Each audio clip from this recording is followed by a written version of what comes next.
बघा बरं हे पर्यटक कसे चालेत, अतिशय हे सगळे दमलेले ती वर चढण्यासाठी.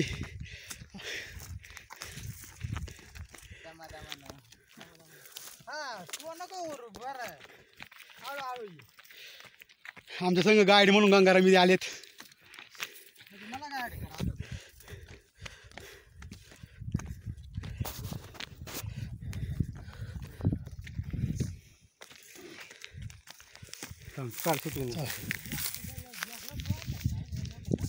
अतिशय सुंदर आणि या ठिकाणचे हे झाडं वाळलेत, नाहीतर पावसाळ्यात आल्यानंतर हे फुलं अतिशय सुंदर दिसतात.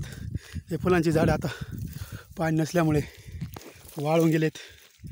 आपण जातोय आता इथं वर असलेले का भैरवनाथाच्या मंदिराकडे.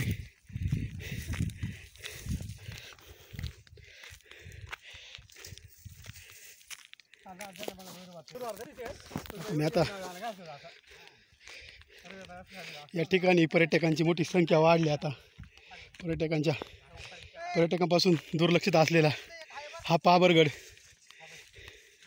बघू आपण. या ठिकाणी एक कुंड आहे, या कुंडामध्ये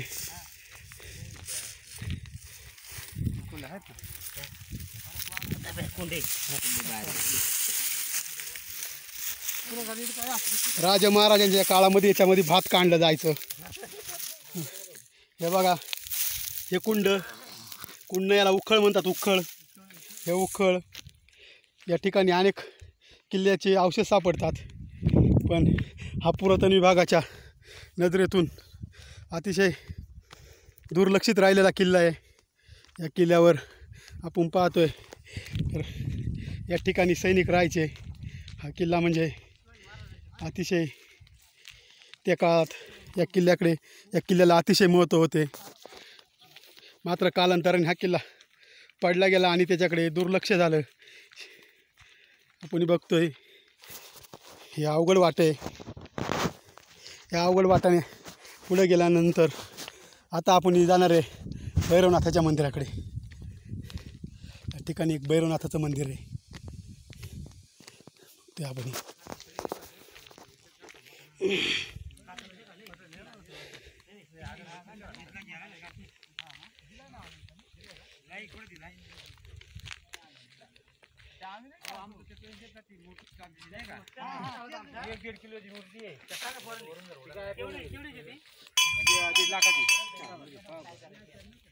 काय केलं ते पहाटीचं फेरी जाते ना, मंदिर उघडला ते गेली गावात फेरीला.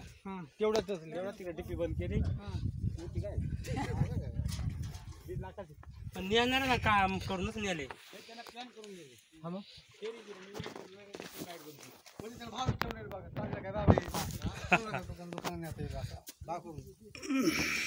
भैरवनाथाचं मंदिर म्हणजे नवसाला पावणार देव आहे. या ठिकाणी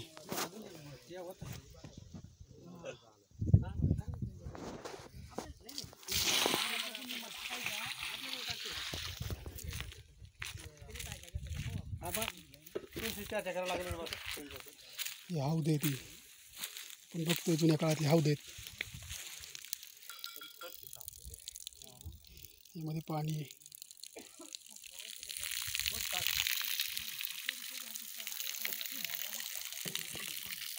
अतिशय सुंदर हौद आहेत या ठिकाणी कोरलेले. या पाण्याचा उपयोग पिण्यासाठी करायचे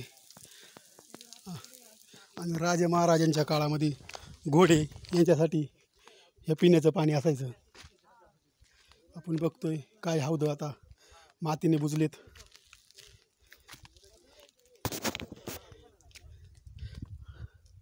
अनेक हौद आता नामनिशेष होण्याच्या मार्गावर आहेत. याकडे पुरातन विभाग लक्ष देत नसल्याने हे हौद आता बुजण्याच्या या ठिकाणी धान्य साठवलं जायचं. बघतोय आपण ही धान्याची कोठार अतिशय खोल आहे. ती मातीने बुजले गाडून गेलेली आहे. अनेक ठिकाणी बघा, अनेक ठिकाणी कोरलेलं आहे मोठमोठे. या ठिकाणी हौद होते ते बुजून गेले, ते मातीने गाडलेत. अतिशय मस्त वाटते. आता आपण जाणार आहे पुढं गड तिकडे. तिकडं एक मारुतीचं मंदिर आहे. त्या काळामध्ये या ठिकाणी एक हौद आहे. इकडून या ठिकाणी काही पहिली वस्ती राहायची. तिकडे एक आपण बघतोय त्या डोंगरावरती एक टाकी आहे. तिथं पण पाणी राहायचं पिण्यासाठी. त्या टाकीमध्ये तिथं त्या काळात वस्ती होती. पण आता ती वस्ती घरांचे काही अवशेष आहे त्या ठिकाणी. आपण आता जाणार आहे. एक इकडं पुढं मोठं हौद आहे. त्या ठिकाणी एक मारुतीचं मंदिर आहे. पर्यटकांसाठी अतिशय चांगला असा किल्ला बघण्यासाठी असून या ठिकाणी पुरातन वस्तू खूप आहेत. आता आपण चाललो आहे मारुतीच्या मंदिराकडे. ही वाट शोधत जावं लागते. गवत आहे या ठिकाणी. त्या हौदामध्ये पाणी असतं आणि हे पाणी 12 महिने पाणी असतं या ठिकाणी. ह्या डोंगरामध्ये पूर्ण पाणी असल्याचं शास्त्रज्ञ सांगतात. या ठिकाणी अनेक लोक येऊन गेले, संशोधन केलं. या ठिकाणी पवनचक्क्या पण बसवायचं काम हाती घेतलं होतं. पण ह्या डोंगरामध्ये हा किल्ला असल्याने हा पूर्ण डोंगरामध्येच किल्ला आहे. हा पूर्ण पोकळ असा डोंगर आहे. आपण बघतो या ठिकाणी एक हौद आहे आणि हौदाच्या वरतीच एक मारुतीची मूर्ती आहे. बघतोय आपण आता हे हौद. या हौदामध्ये पाणी आहे. आता सध्या ते चांगलं आहे पाणी, पण शेवाळ आल्याने ते जसा निळं दिसतंय, खराब झाल्यासारखं वाटतंय. बघू शकतो आपण. ही बघा हनुमानाची मूर्ती आहे. त्याकडे जाण्यासाठी कडाकडाने इकडून वरच्या साईडनं इकडून असं जावं लागतं. इकडून वाटे. ही हनुमानाची मूर्ती आहे इथं. हा हनुमान आहे. त्या काळामध्ये देवांना अतिशय महत्त्व असायचं आणि या ठिकाणी हनुमानाचं दर्शन व्हावं म्हणून आणि त्यांना स्नान करण्यासाठी या ठिकाणी हौद आहे. इथून पाणी घेऊन त्याला स्नान घालतात. या ठिकाणी रविवारच्या दिवशी खूप गर्दी असते. इथं भैरवनाथाचं मंदिर असल्यामुळं हा भैरवनाथाचं मंदिर म्हणजे हा नवसाला पावणारा देव आहे. या ठिकाणी त्याची यात्राही भरते. यात्राच्या दिवशी मोठी गर्दी असते. आपण बघतोय या ठिकाणून बघा हा भंडारदरा धरण आहे. या ठिकाणून अतिशय सुंदर असं दिसतंय. ते पूर्ण धरण बघण्यासाठी या ठिकाणी यावं लागतंय. पूर्ण धरणाचा परिसर दिसतो या ठिकाणाहून. तुम्ही भंडारदरा धरण बघितलं खालून तर तुम्हाला पूर्ण दिसत नाही. फक्त एक असं हे तेवढंच दिसतंय. भिंतीची साईड दिसते, पण वरून बघितल्यानंतर पूर्ण धरण दिसतंय. बघतोय आपण. शेजारीच ते भंडारदरा गाव आहे. तिथून चढायला सुरुवात करावं लागते. पुढं आल्यानंतर दर्याची वाडी लागते. दर्याच्या वाडीवरून वर आल्यानंतर आपण सरळ डोंगरावरती आल्यानंतर पाभरगडाकडे येतो. आणि हा पाभरगड म्हणजे अतिशय जुना आणि किल्ला होता या ठिकाणी. हा आता सध्या फॉरेस्टच्या हद्दीत असून हा फॉरेस्टच्या एरियामध्ये येतो आहे. आणि आता आपण जी माणसं बघितली ती फॉरेस्टच्या असून आता या ठिकाणी काही काम करायचं आहे त्यांना. त्याची मोजणी करतात. ते कुठं रिलिंग टाकणे यासाठी आपण जाणार आहे पुढं. त्या साईडला पुढच्या साईडला गेल्यानंतर इकडे एक खिंड आहे. त्या खिंडीतून गेल्यानंतर पुढं अनेक हौद आहेत त्या साईडला. डोंगराच्या पूर्ण डोंगरामध्ये पाणी असल्याचं सांगितलं जातं आहे. वर राहण्यासाठी एकदम उत्तम सोय पर्यटकांसाठी.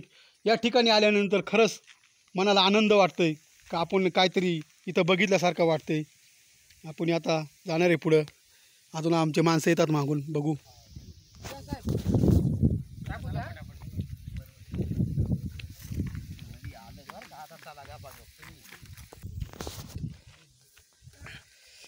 कोणी आंघोळ घाला येता का नाही देवाला. हा मग ती वाट पडली.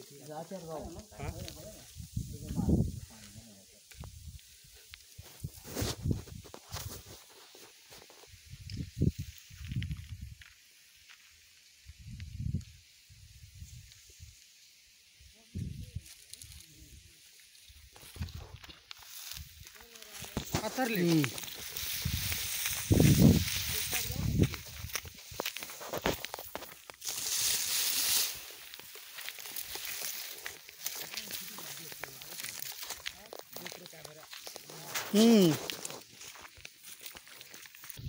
काय किशा हे जुरण आहे. त्या जुरणाला इथे आलतो आम्ही. कोणचा? हा किल्लाच होता ना मारगड. हा मग त्यांची वस्ती होती ना ती त्यांच्या ताब्यात होता ना तो. हा किल्लाच आहे ना. त्या साईडला जाऊन येऊ ना बरं. आपण चालू आता बघतोय या ठिकाणी एक खिंड आहे, इथून उतरण्यासाठी खाली वाटे. या ठिकाणी बघतोय आपण पहिले लोक या ठिकाणाहून जायचे. हा दरवाजा पहिला जुन्या काळातला दरवाजा. या ठिकाणी पायऱ्या आहेत. हे बघा, हा कल्याण दरवाजा. या ठिकाणाहून जाण्यासाठी वाटे खाली आपण बघतोय. बघा पायऱ्या ती खाली जाण्यासाठी. पहिले लोक इथून खाली जायचे. हा पहिला दरवाजा होता इथं. खाली मस्त नजारे. इथं साखळी होती वाटतंय. बॉक्स आहे का साखळीचा? आपण या ठिकाणावर आताही लोक चढतात. त्या साईडनं वाट ना कशी तिथे कोणी ते आडी वाटे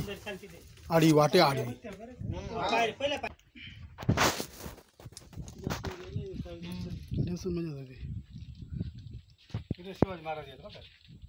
शिवाजी महाराज याला